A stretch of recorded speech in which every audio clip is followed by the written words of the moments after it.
it's recording. Okay. there's a broom in the shot. There's a broom in the shot. I didn't even notice that. Oops. There's a broom in the shot. I'm gonna try to hide it now. Reading Pacific. No. Asia Reading Challenge. Better get my facts straight. Hang on.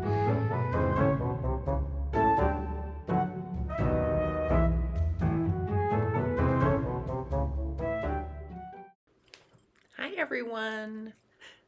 I'm trying to speak a little bit more quietly because it's early in the morning and people are sleeping. If it's your first time here, welcome to my channel. If you're coming back, welcome back to my channel. My name's Jess, and yeah, I'm going to talk to you guys today about my very ambitious, always ambitious TBR for the month of May, including choices for the Asian Reading Challenge, which I'll get into in a little bit. But first, let's talk about the books that I had chosen to read this month. I have 12 books total. It's ridiculous. But I'm also finished. I'm a teacher and my semester is over. Well, I still have grading to do, but my semester is technically over. So I'm thinking that I will have more time to read. And some of these books aren't super long, so I am actually hoping to read some of them. I want to read all of them. My number of books on my TBR shelf, I think, is like 28 or something, and that's a lot. So hence a reading challenge. And yeah, let's get into it. So the first book is called I'll Be Gone in the Dark by Michelle McNamarra. I had this on my TBR for April as like a bonus book, and I didn't get to it. Actually, I'm still reading one of the books that I started in April. That is it's called The Italian by Ann Radcliffe, and it's a classic, but it's a little slow to get through. So I think it's going to take me 2 months to read that one, even though it's really enjoyable. Okay, so this is, I'll Be Gone in the Dark by Michelle McNamarra, and she wrote this book like 30 years after a spree of rapes in California that became increasingly more violent and eventually murders. And there's an HBO documentary about her and about the writing of the book and her interest in this case, and I watched that and I found it really intriguing. And this book is about the case, but it's also about her. So in a sense, I guess it's autobiographical, and it's just about how she gets involved in online true crime communities and starts to really become, I guess, an armchair investigator herself. And then in the process of that, she began to write about it, and it's just all the more intriguing, or not mysterious, I guess, but just, I don't know, sad because she also suddenly died in the process of writing the book. So I've wanted to read it. I've heard that Michelle McNamara's writing is spectacular, and yeah, I enjoy true crime and really wanted to get to this one. So it's a carryover, a hashtag carryover from the month of April. And the second one that I've been trying to get to is Burnt Sugar. I talked about this in a very recent book haul. It's about the strained relationship between a daughter and her mother, who suffers from dementia. I guess their relationship was, all I know about it is that their relationship was in the past not great, and now the mother has dementia and the daughter is responsible for caring for the mother. So I was curious to read it. It's had mixed reviews. It was longlisted for the Women's Prize, but didn't make it to the shortlist. That said, I'm still curious. I think the topic is an important one, and it should be hopefully a cathartic read for me, because as I mentioned in a previous video, in my book haul video, which I'll link to, I am also dealing with both parents actually who are just declining in their age cognitively. So I thought it would be maybe helpful for me to process some of the real life things that I'm dealing with through the joy of fiction. Maybe not. Maybe I'll read it and think, oh wow, my situation is just 100 times better. I don't know. We shall find out. The next book on my list for this month is Honey Girl. I had heard a couple of different booktubers talk about Honey Girl and was curious about it. I think it's a coming of age story, but about a young adult, in a sense, like someone finding themselves, and also it's a love story. And that's really all I know about it. I know that the protagonist is an academic, and really that's all I know about it. So I'm going in a little bit blind, and yeah, just really going on the recommendations of other people and out of curiosity. Yeah, curious to read this one. Nothing much more to say about it. We will find out if it's a good read. I've heard good things though, so look forward to it. The next book on my TBR is The Midnight Library. And of course, I've been hearing lots about this book as well, and just tons of people recommending it on both Instagram and through YouTube, by Haig. And oh, I should have said Honey Girl by, I didn't name the authors. Honey Girl by Morgan Rogers, and Burnt Sugar by Avni Doshi. I should always say the authors. Goodness gracious. All right. So Midnight Library by Haig. And again, this has just come highly recommended. It's, I don't know very much about it. I think I've heard that it makes you cry. I've heard some trigger warnings for, like, I can't remember exactly what, so I won't say. I know that it's also kind of based in this idea just from the title, The Midnight Library, and the little blurb on the back. It's about the love of books. So I'm curious to see what all the hype is about. Yeah, hoping I'm going to enjoy it. I don't know, when you do these TBRs, how much do you really say about what made you decide to pick up a book? I mean, often what makes me decide to pick up a book is sometimes I'll hear about what the subject matter of the book is, and that really interests me, or sometimes it's just because people are ranting and raving about a book and I want to see what all the hype is about. And that's the case for Honey Girl and for The Midnight Library. Oh, and for this one as well.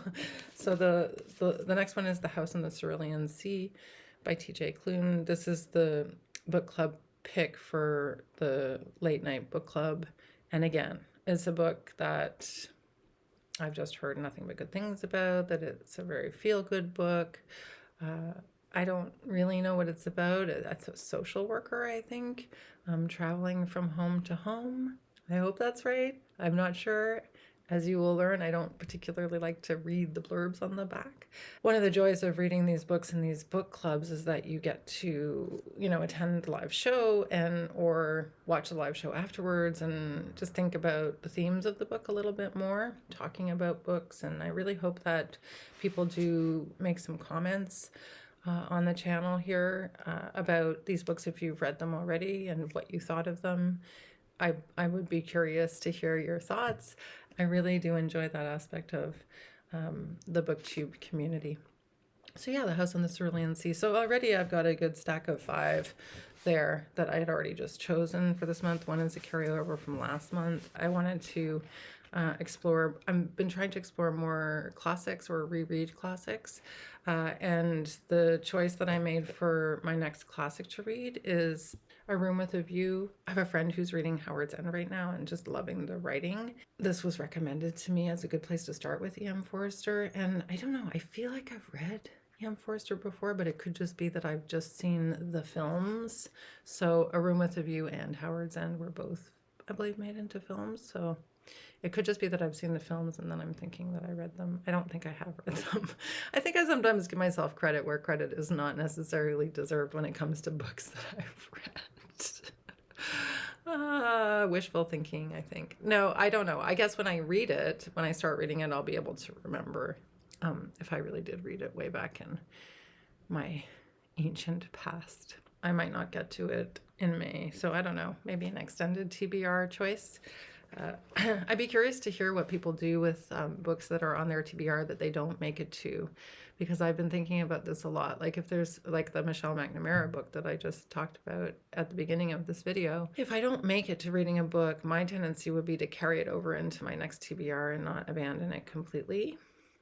So that's kind of what I'm doing. So it's like one TBR bleeding into another TBR. I think some people, though, will just want to start fresh with a new TBR. And sometimes you would do that too, because new books are published about new books that you hadn't heard about before that you're really curious about. And then other books get either DNF'd or the TBR gets changed. So I'm all for keeping it flexible. But I also don't like the idea of abandoning a book just because I didn't get to it. So I'll link the information below to Cindy's channel, because she's very organized, and she's created a Google Doc with a link where you can look at different options, different choices, all kinds of different recommendations of different books. She's also running a charity giveaway through this readathon. She's asking people to make a $1 donation. I think she's running a contest with a prize, which is that you would win a book by, an Asian author of your choice. It's a very well organized reading challenge, and I commend her for all the effort that she's put into it. This is the challenge. There are 5 prompts. First prompt, read any book written by an Asian author. Pretty straightforward. Second prompt, read any book featuring an Asian protagonist. Also fairly straightforward. And you can combine the prompts. So she says you can combine challenges and read in any order. It's just the caveat is that each book should feature a character or author of a different Asian ethnicity. So that's to encourage some diversity in your choices. All right, so the third prompt is to read any book written by an Asian author in your favorite genre. And then the fourth prompt is read any nonfiction book written by an Asian author. And the fifth prompt finally is to read any book written by an Asian author that's not US centric. So yeah, this is great. Super fun challenge. If you're on StoryGraph, you can join the Asian Readathon Challenge on StoryGraph, and there's a long list of choices and options from various different regions that would satisfy these prompts. So I highly encourage it. I'm on StoryGraph, and I've made my choices, and I've joined the challenge, and it seems like it's going to be really fun. And if you have a book to suggest, you can add that book onto StoryGraph, tag it with the Asian Reading Challenge, and it will be listed in the list of options. So it's a really great community effort, I think, on Cindy's part, and I'm going to look forward to doing this every year. It's wonderful. So for the first prompt, read a book by an Asian author, I picked up The Vegetarian recently. Actually found this at an independent bookstore, and I've heard a lot about this book and this author's writing. And yes, so I don't know a lot about it. Looking forward to reading it. It's not too long. And it comes highly recommended, and that's my first choice, just to satisfy the prompt for a book by an Asian author. As I said, I believe this is a Korean author. So first pick, Asian author, Korean author, The Vegetarian by Han Kang. The second prompt, to read a book with an Asian protagonist. I'm going to read The Convenience Store Women by the Japanese writer Sayaka Murata. The protagonist in the story is a woman named Keiko, and it's about her experience trying to find satisfaction in work life. And she gets a convenience store job and is really enjoying it, but there's a lot of pressure on her to be more ambitious and to have a career. That's kind of the gist of what I understand this book is about. And again, it's short, and I think it's going to be very interesting. It's going to help me to diversify my reading to include different authors from different regions in Asia. So Japanese is my second choice. I'm pretty excited about these, actually. They've been on my TBR for a while, and I'm really looking forward to reading them. So the third one I think I'm the most excited for, because it's read any book written by an Asian author in your favorite genre. And of course, people love to read books in their favorite genre, and I think my favorite genre really is mystery thriller. This book is The Aosawa Murders by Riku, Onda, and she is Japanese, and I've already started it, you can see, because my book shopping video that I recently posted, and it's the story of kind of a mass murder that happens at a doctor's house, where the guests are there for a birthday party for a mutual, like a couple of different members of the family are having birthdays around the same time, and they're having a birthday party, and 17 people are poisoned with cyanide and die. And then the book is about, this story is written from the perspective of somebody who wrote a book based on those murders. And right, so that's how much I kind of know about it. It's set in the 70s, and there's more to it, I know, because as I'm reading the book, I'm finding out more about what's happening, but it's awesome, and I'm really enjoying it. And yeah, that's my pick for Asian author in your favorite genre. Read any book by an Asian author that's non-US centric. So my choice for that is this book, which I found also in a kind of a thrift store. So Balzac and the Little Chinese Seamstress by Sijie, a Chinese author. But the point is that this is actually set in a remote mountain village for re-education during China's infamous Cultural Revolution. And that's all I needed to know to get me interested in reading this book. So again, it's not a super long novel. It's just under these are all just under 200 pages, except for the Aosawa murders, which is about 300 pages. So I'm actually really hoping that I will get to these within the month. So that's China. So I have China, Korea, Japan. And for the nonfiction choice, I almost thought like I don't have anything for nonfiction. I might have to go buy something. And then I remembered that Know My Name was on my TBR. So for the nonfiction read, I am going to read Know My Name by Chanel Miller. Survivor.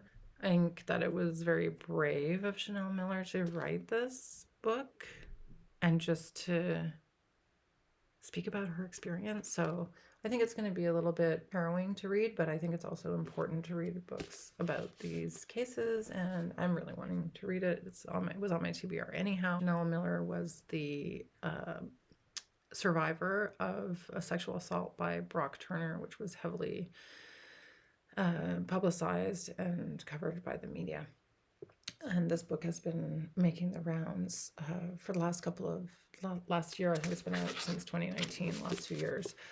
And I've heard nothing but good things. So I'm really looking forward to reading it. So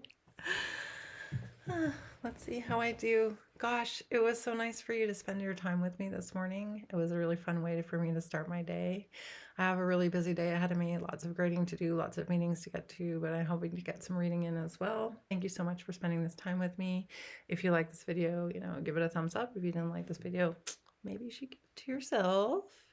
And yeah, I'll see you guys soon. Bye.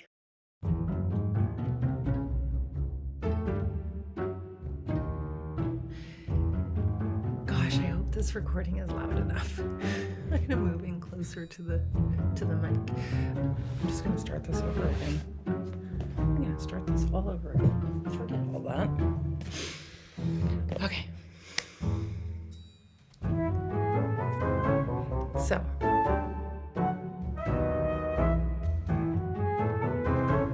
I don't know. I'm doing my best here to satisfy the challenges, but anyway, it's super fun. You guys don't need to know my problems. You don't need to know my issues.